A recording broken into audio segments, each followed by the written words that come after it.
L'année dernière, mes cheveux ressemblaient à ça.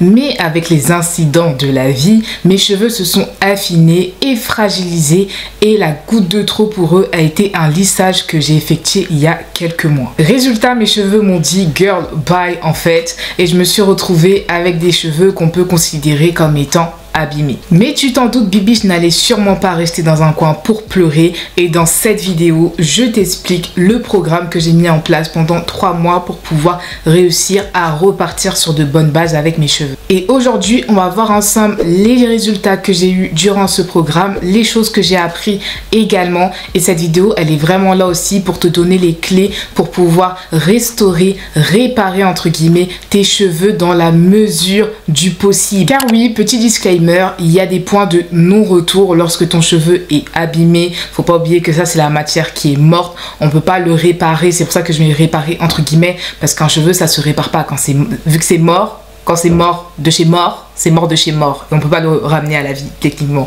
Est-ce que tu as compris la philosophie où je voulais t'emmener? Ok. Donc après cette vidéo, je me suis dit, là il n'y a personne qui va blaguer. Aujourd'hui même, on va s'asseoir, on va commencer à bien agir avec mes cheveux. Et vraiment l'objectif, le mot que j'avais en tête était soin. Pourquoi c'était le mot soin qui était en tête lorsque j'avais des cheveux abîmés? C'est parce que lorsque ton cheveu il est abîmé, ça veut dire qu'il a été violenté, il a été fracassé, il a été fragilisé. Et de ce fait, lorsque tu vas venir apporter des soins à tes cheveux, selon le soin bien évidemment que tu vas faire, tu peux apporter de l'élasticité, de la souplesse, du conditionnement / hydratation, des vitamines, des nutriments, tout ça pour venir le fortifier et le restaurer. C'est pour ça que je me suis dit que étant donné que mon cheveu a été fragilisé, ce dernier aura besoin de soins un peu plus régulièrement que la norme. Il faut bien comprendre que dans ma définition, en tout cas ici du soin, je parle vraiment de tout ce qui va t'aider en fait à avoir un cheveu en bonne santé. Donc il y aura pour moi les soins de base, on va dire l'alimentation, boire de l'eau, dormir sur une tête d'oreiller en satin, l'hydratation, avoir une bonne routine, veiller à sa santé, etc. Tu vois les trucs assez de base qu'on voit partout. Et après il y a les autres soins, les petits plus comme je les appelle, qui sont les soins profonds. Et ici je vais t'en partager 3 ou 4 que je suis venue effectuer pendant ces 3 mois. Et pour moi ça a été la renaissance de mes cheveux, ok? Le premier a été les bains d'huile. Et là, actuellement, dans mes cheveux, j'ai un bain d'huile. Et ça, c'est vraiment quelque chose qui m'a suivi pendant les 2 mois. Parce que là, on est bientôt au 3e mois quand même. Pendant les 2 mois, c'est vraiment ce qui m'a suivi. Ce sont les bains d'huile. Je me suis dit soin à fond. Et je sais que quand j'effectue des bains d'huile, franchement, mes cheveux se portent à merveille. Sauf que j'ai dû arrêter de faire des bains d'huile pendant un long moment parce que j'avais énormément de pellicules. D'ailleurs, c'est pas mal revenu ces derniers temps. Mais bon, voilà, faut faire des sacrifices dans la vie. Là, j'avais besoin de bains d'huile. Et l'huile que j'ai utilisée pendant tout ce temps-là, alors faut savoir, il n'y a aucun partenariat dans cette vidéo, mais c'est l'huile de chez Yafa. C'est une huile aux poudres ayurvédiques. Deuxième chose que j'apprécie le plus sur cette terre pour mes cheveux. Les bains d'huile, c'est super lorsque tu as un cheveu surtout abîmé. Déjà dans la vie de tous les jours, c'est super, mais encore plus lorsque tu as eu un cheveu qui a été abîmé, car l'huile va vraiment venir pénétrer dans ta cuticule et selon l'huile que tu vas utiliser, il y a des acides gras, des vitamines, des antioxydants spécifiques à l'huile que tu utilises qui vont vraiment venir renforcer ton cheveu, apporter quelque chose à ton cheveu selon l'huile que tu utilises, encore une fois. Et vraiment, qu'importe l'huile au final que tu utilises, de l'huile de ricin, de l'huile d'olive, de l'huile de coco, de l'huile de jojoba, tu vas forcément en retirer quelque chose sur le temps. Parce qu'encore une fois, on est vraiment sur des choses qui doivent s'effectuer sur la longue. C'est pas en 3 mois, même si j'aurais voulu, que tout va se faire, tout va revenir dans l'ordre. Ok, faut vraiment du temps et être constant dans ce que tu fais. Il faut savoir que les bains d'huile vont également t'aider à sceller les cuticules qui ont été endommagées, les points qui ont été fourchus et ça va te donner cet effet un peu plus brillant et surtout ça va venir mettre une couche, l'huile va venir mettre une couche sur ta fibre capillaire et c'est ça qui va te permettre d'avoir un cheveu renforcé. Et encore une fois, quand je dis que ça scelle les cuticules, c'est pas que ça les répare définitivement, c'est pas de la colle forte, mais en tout cas sur le moment tu auras un cheveu qui est protégé, un cheveu qui est robuste et qui va pas tomber, genre tu vas pas voir tous tes cheveux tomber de ton crâne. Deuxième chose, j'appelle ça soin profond, mais en soi ça dépend de comment tu l'utilises. Ce que je te conseille vraiment de faire, c'est d'intégrer les plantes ayurvédiques dans ta routine capillaire. Tu l'as entendu dans ma vidéo où je faisais ma routine capillaire que j'appréciais énormément les bains d'huile tout comme les plantes ayurvédiques, et les deux à la fois c'est vraiment une pépite. Vraiment tout ce qui est plantes ayurvédiques pour les cheveux, encore une fois Dieu fait tellement bien sa nature. Mettez juste des plantes ayurvédiques dans votre vie, que ce soit la plante de Bhringaraj, d'Amla, de Shikakai, de Brahmi également qui est bien, ou d'autres plantes comme le fenugrec, le romarin, l'oignon, qu'est-ce qu'on a encore, le clou de girofle. Je suis désolée, la nature est tellement bien faite, et là comme tu peux le voir j'utilise des poudres sous forme d'huile, donc avec l'huile de chez Yafa. Mais voilà, il y a pas mal de façons d'utiliser les plantes, n'hésitez pas vraiment à en incorporer dans votre routine capillaire. Les bienfaits vont vraiment dépendre des plantes ayurvédiques bien évidemment que tu vas utiliser, mais tu peux retrouver, si tu as les cheveux abîmés, la poudre d'amla, d'hibiscus, de brahmi, de shikakai, la poudre de neem également qui va venir t'aider à fortifier ton cheveu, à le restaurer, même au niveau du cuir chevelu. Il faut savoir que les poudres ayurvédiques, là je parle des poudres du coup, non je parle des huiles aussi, des huiles ayurvédiques, comme j'ai pu vous montrer avec ma bouteille de bain d'huile, tu mets sur ton cuir chevelu, tu masses et ça va vraiment venir apporter les nutriments qu'il faut dans la cabeza. Ce que j'ai vraiment intégré également, ce sont les masques fortifiants. Il y a 2 masques que je suis venue réaliser et qui pour moi sont des pépites, même si je te conseille de me suivre sur Instagram parce que je vais vous en partager d'autres en Reels tout simplement. Mais le premier c'est l'après-shampoing de chez Shea Moisture de la gamme Black Castor Oil. J'ai jamais testé le masque, mais l'après-shampoing, maman, mais qui l'a inventé, que je lui fasse un petit câlin là, tellement ce truc il est incroyable. Tu sens vraiment que ça conditionne le cheveu, que ça apporte cette couche supplémentaire, et vraiment pendant 2 semaines t'es tranquille au niveau de tes cheveux, il reste souple, il reste brillant, il reste rebondi. Franchement cet après-shampoing il est nickel, et moi franchement après-shampoing, masque, j'utilise ça de la même façon. Me demandez même pas c'est quoi la différence, moi-même j'arrive pas à comprendre, j'arrive pas encore à cerner. Ok, j'utilise ça vraiment de la même façon, mais en fait c'est là en écrivant la vidéo que je me suis dit purée c'est bizarre que j'apprécie autant l'après-shampoing mais j'ai toujours pas essayé toute la gamme. Genre c'est vraiment le seul produit de la gamme que j'ai testé. J'essayais de réfléchir en même temps si j'avais pas essayé un autre produit, mais non, je ne pense pas. C'est le seul produit de la gamme que j'ai testé, alors que vraiment l'après-shampoing c'est une pépite, il me semble, qui coûte 12 €, un truc comme ça. Et si vous pouvez vous le procurer, essayez, dites-moi, parce que moi en tout cas c'est mon chouchou. Si vous l'avez déjà essayé, n'hésitez pas à nous donner vos avis en commentaire. D'ailleurs donnez-nous aussi vos conseils en commentaire, parce que là je vous donne des choses par rapport à mon expérience. Donnez-nous aussi par rapport à votre expérience, ça va vraiment enrichir je pense la vidéo et apporter des témoignages divers, etc., des conseils divers, peut-être d'autres masques auxquels je n'ai pas pensé, sachant que là je vais vous en proposer que 2. Donc voilà, n'hésitez pas à bombarder au niveau des... J'ai oublié ce que j'allais dire, au niveau des trucs de commentaires. Bref, voilà, ok. Et pour le deuxième masque, je te ramène dans ma dernière routine capillaire. Pour le masque, je vais venir utiliser un DIY fait maison. C'est le principe même d'un DIY en fait, c'est que c'est fait maison. Pour le faire, il te faudra simplement 2 ingrédients. Je te laisse avec la recette.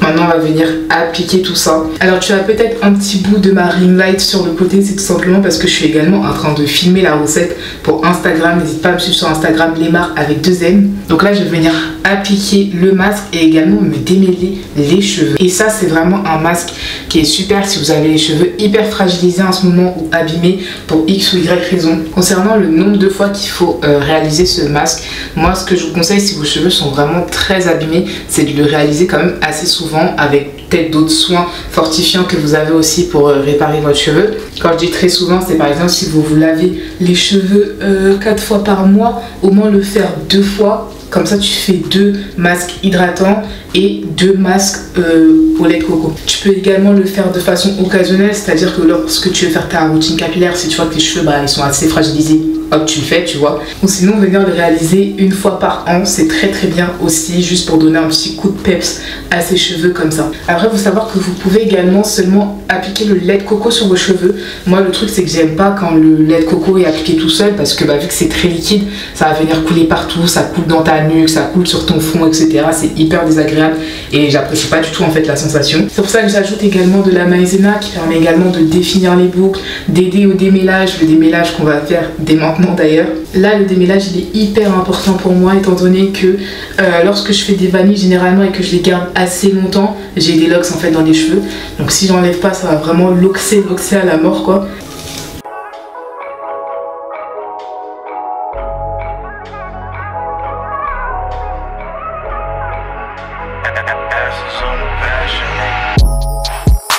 Bon là je t'ai vraiment juste montré comment réaliser le masque, mais tu verras à la fin le résultat, il est juste pépite. En fait tu l'as même devant toi, le résultat de ce masque, il est juste pépite. Ensuite il y a d'autres choses que j'ai utilisées, dans tous les cas tu l'as vu dans la vidéo précédente, c'est le jus de romarin, le jus d'oignon également. Je l'ai surtout utilisé lorsque j'avais ma coiffure protectrice, c'est-à-dire des mini twists. Mais il y a quelque chose que j'ai complètement oublié de te mentionner, et si j'ai oublié de te le mentionner, c'est tout simplement parce que j'avais oublié de le faire au tout début du programme, étant une détoxification / une clarification de la fibre capillaire. Après un lissage, c'est hyper important d'éliminer tous les résidus de lissage dans tes cheveux, tous les résidus de produits, surtout d'impuretés, parce que voilà, un lissage tu le gardes pendant 2-3 mois, etc. 2-3 mois, 2-3 semaines. Faut enlever toutes les impuretés qui sont dessus, et ça c'est quelque chose auquel je n'avais pas du tout pensé. C'est la fille qui a fait mon lissage qui m'a dit: ah mais si tu retrouves pas ton cheveu, essaye de faire aussi un shampoing clarifiant. Sauf que j'avais complètement zappé de le faire, et c'est à ma dernière routine capillaire que je me suis dit: ah mince, zut. Du coup là ce que je vais venir réaliser comme shampoing, c'est un shampoing détoxifiant. Deuxième chose à faire que je n'ai pas réalisé avant, et que j'aurais dû faire avant d'ailleurs. Donc je vais juste venir changer de t-shirt et j'arrive.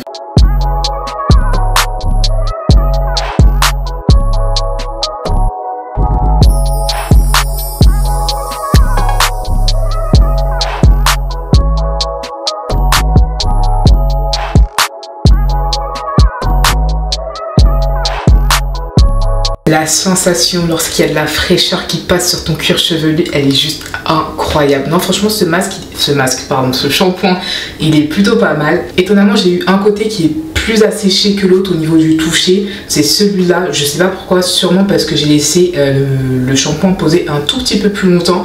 Le résultat de ce shampoing, étant donné que ça fait maintenant une semaine que j'ai fait ma routine capillaire, c'est que vraiment déjà pendant ma routine, on voit que mes cheveux ils remontent vraiment lorsqu'ils prennent de l'eau. Alors que après mon lissage et pendant plusieurs semaines, mes cheveux en fait lorsque je mettais de l'eau à l'intérieur, ils ne crinquaient pas comme il fallait. Alors que moi je suis une personne qui a des cheveux qui crinquent énormément pendant la douche. Genre j'ai des cheveux qui m'arrivent à là, pendant la douche ils vont m'arriver à là. Et ça je l'ai retrouvé après avoir fait mon shampoing clarifiant. Là il y avait marqué shampoing détoxifiant, mais pour moi c'est à peu près la même chose. Et surtout ça a vraiment diminué mes pellicules. On voit bien que mes boucles étaient bien plus resserrées. Donc comme on a dit, lorsque ton cheveu il est abîmé, il est un peu fragilisé, et c'est hyper important de venir le protéger. Le protéger, on peut le faire également en réalisant des coiffures protectrices.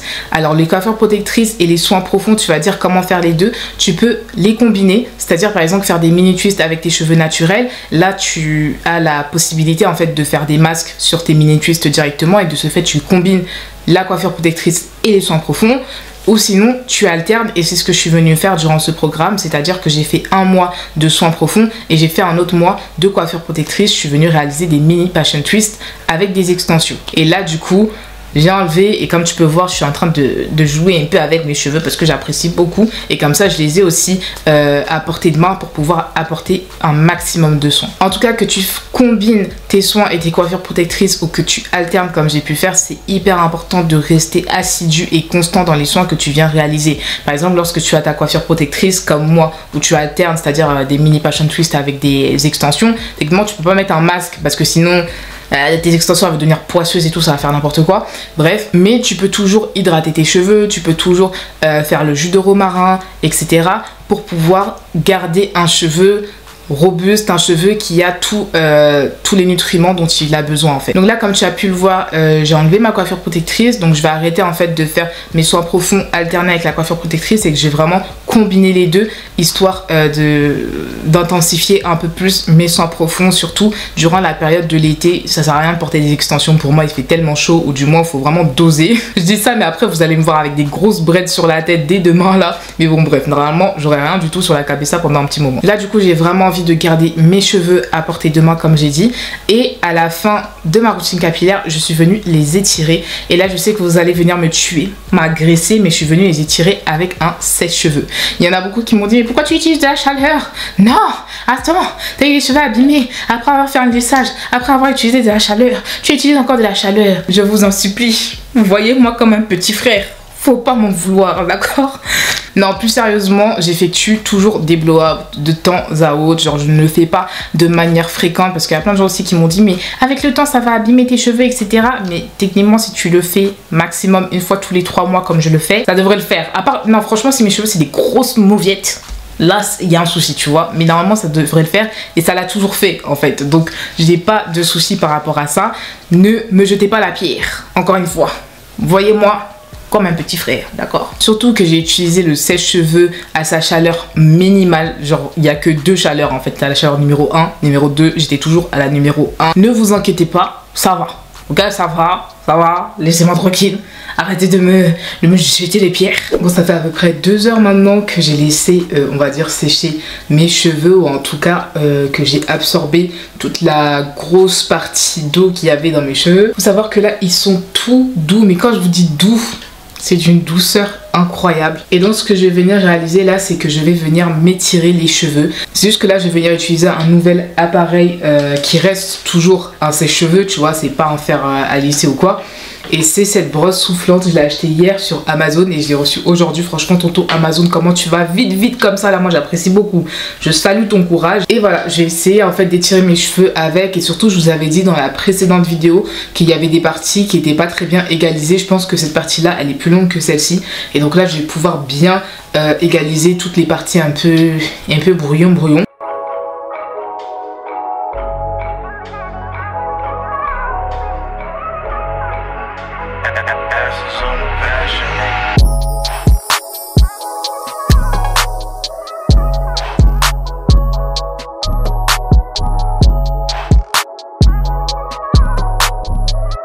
Ça fait 10 minutes que je suis en train de faire ça. Par contre, le problème avec cette brosse, c'est qu'elle fait du bruit, mais de malade. Genre,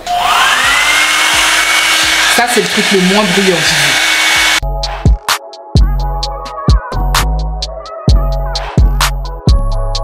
Vous voyez exactement là où c'est un peu parsemé là. On va venir couper. Schlac.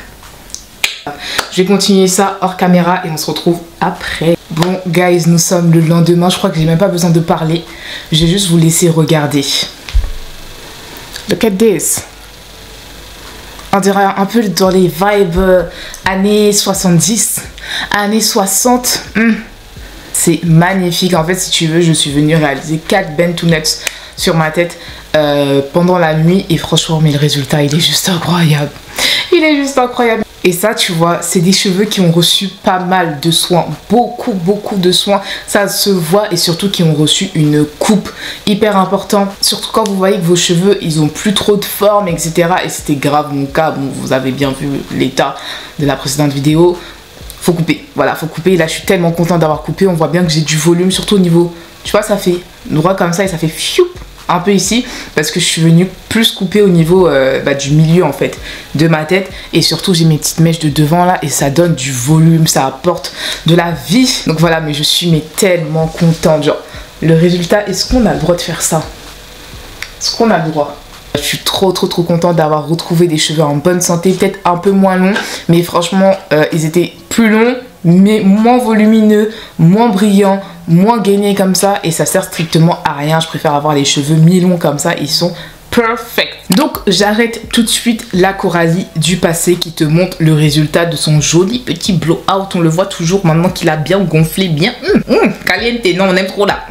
Bref, mais en tout cas lorsque je dis que mes cheveux sont en bonne santé, il faut bien comprendre que certes ils sont plus rebondis ils sont plus vigoureux. On voit bien qu'ils sont brillants, on sent qu'ils sont bien conditionnés. Alors qu'avant, dès qu'on mettait de la crème, ils me regardaient juste comme ça en mode mais pourquoi tu nous mets ça là? Tu vois pas qu'on est en état de décès, en état de mort cérébrale. Toi, tu viens mettre des crèmes, tu crois qu'on va bien agir avec toi. Et c'était trop fâché. Alors que là, on voit qu'ils se sont un peu réconciliés avec moi. Pareil, je crime que mieux qu'avant, comme j'ai pu te le dire. Mais c'est très important, je n'ai pas retrouvé la texture de mes cheveux sur l'entièreté de ma tête. Il y a des endroits surtout, en fait, c'est que à l'avant, les 2 mèches de devant et une petite partie vers l'arrière qui n'a pas du tout retrouvé sa texture. Donc voilà, je tiens quand même à le dire. Et comme je vous ai dit, en fait, il y a des points de non-retour. Et là, je pense que c'est vraiment un point de non-retour. Je vais tout simplement attendre que mon cheveu pousse pour pouvoir couper la partie qui est abîmée. Parce que, bah, voilà, elle est comme ça. On ne peut rien faire. Donc bon, on va juste l'enlever au moment souhaité. J'attends juste que ça pousse un peu. Parce que là, si je coupe ici, ça va faire trop bizarre, ça fait même pas frange, ça fait très bizarre. Donc c'est pas grave, je vais laisser comme ça pour le moment. Et quand ça va bien pousser, je vais venir couper tout cela. Donc voilà pour cette vidéo. En tout cas, moi j'espère que j'ai pu t'apporter pas mal de conseils si tu passes par cette période qui est un peu difficile. Et attends, j'ai oublié le conseil le plus important. Mais attendez, je suis folle ou quoi? La patience. Les gars, la patience. Ne pensez pas qu'au bout d'une semaine, ça va se faire. À moins que tu avais des dommages très superficiels, tu vois. Mais si tu as vraiment un cheveu qui a été fracassé, violenté dans tous les sens, il faut que tu comprennes que son rétablissement va être un peu plus long que la norme. D'accord? Donc voilà, restez vraiment régulière dans vos soins. Soyez patiente avec vos cheveux, soyez clément avec eux. Et tout va bien se passer pour vous, je le sais, on va tous retrouver nos cheveux bien comme il faut. Ok, ils seront tous magnifiques, on va tous pouvoir slay, bouger notre chevelure de droite à gauche comme il faut. Bref, en tout cas, moi je te fais de gros bisous, que Dieu te bénisse et on se dit à très bientôt pour une prochaine vidéo. Tchuss!